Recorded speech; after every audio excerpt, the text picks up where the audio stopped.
here we are in the last chapter of our video overview of the P51 asset. So this is about shading. So because I like to render fast, especially for this overview, you're gonna come with me on a little journey to a faster computer. So this is a Windows machine. That's a pretty new Ryzen, AMD Ryzen processor. It's got a RTX 3090. So things are going a bit smoother here than at home on the Mac. So let me just quickly make that larger, and we're losing a bit of screen here, but I think we don't care. So that those symbols over here are currently hidden, but we really don't need to see them, and we definitely don't need to see the Windows bar at the top here.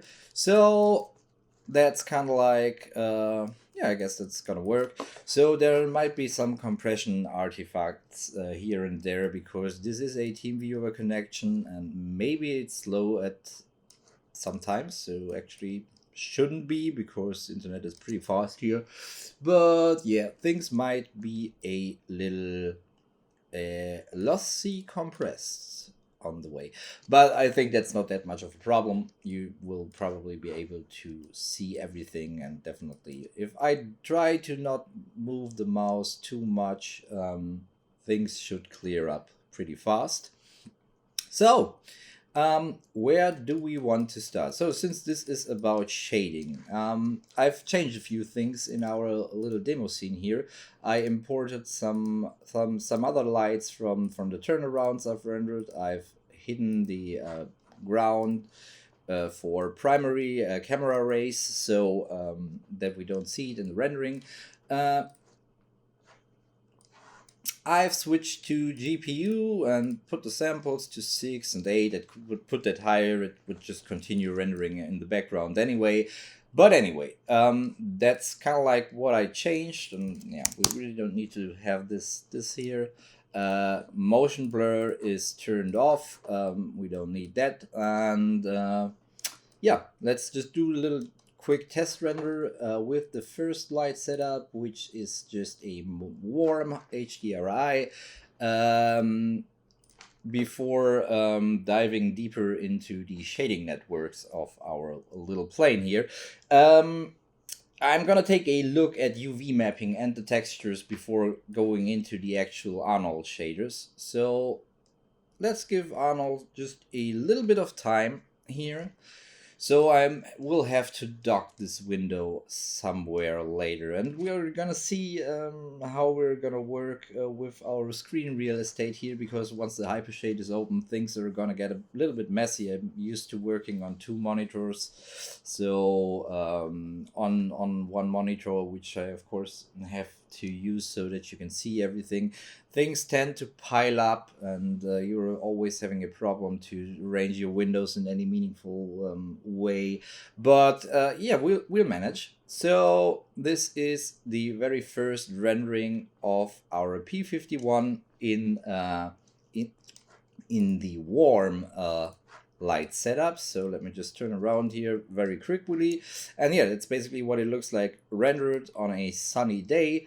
I can switch over to the overcast setup, which I'll do later, because we want to take a look at the shaders, and basically really the kind of like busy environment of the warm setup is going to interfere with that. But because as you can see, we can see a little more texture detail if basically we don't see that many fine reflections in the surface.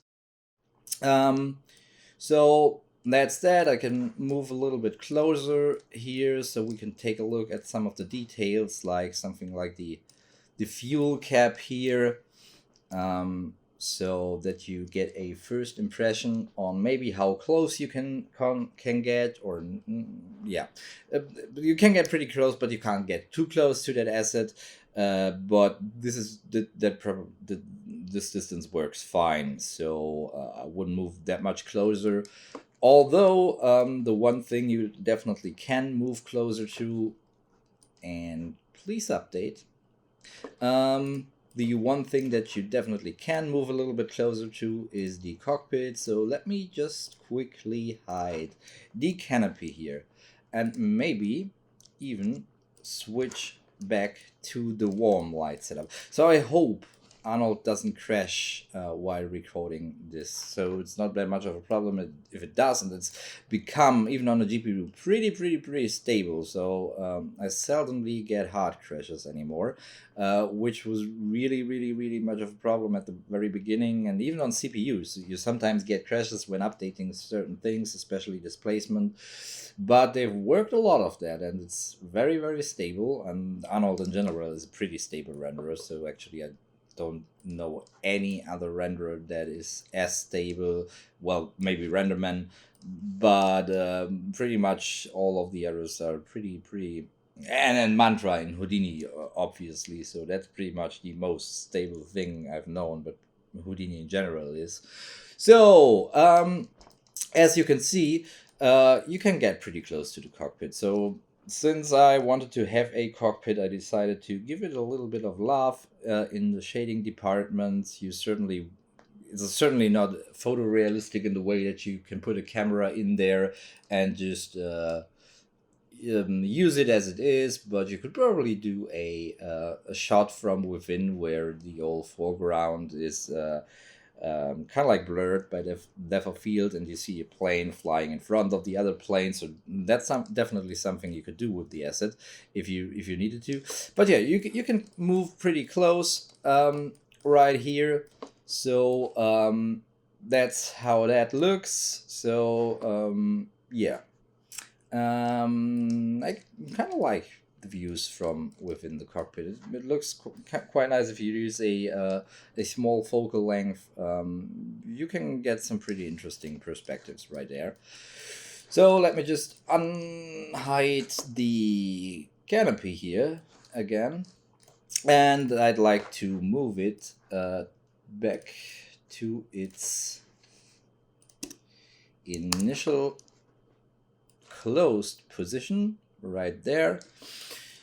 So let's zoom out a little bit. So there's a lot of shaders here in the gear well as well, so you probably can't see them that great right now. So they get a little bit of bounce light right here. So let me just wait a little bit for things to clear up, and let's maybe push our exposure here. So you can take a look at that in the turnarounds that I've rendered, where this is much more clear than here in this quick test rendering. But yeah, while, as I said, that plane is not the most complicated asset that you can create, far from it. There's a lot of things you have to keep track of still, and a lot of things to give some shaders to. And usually, before you can actually do that, there's a few steps you have to take before you can actually texture and render your model. And one of these steps that I did on this model long before I did the rigging is UV mapping. So before we continue to look at nice rendered pictures of something, let us quickly talk about the UV mapping, and let me run through how and why the UV maps for that plane were set up the way they are.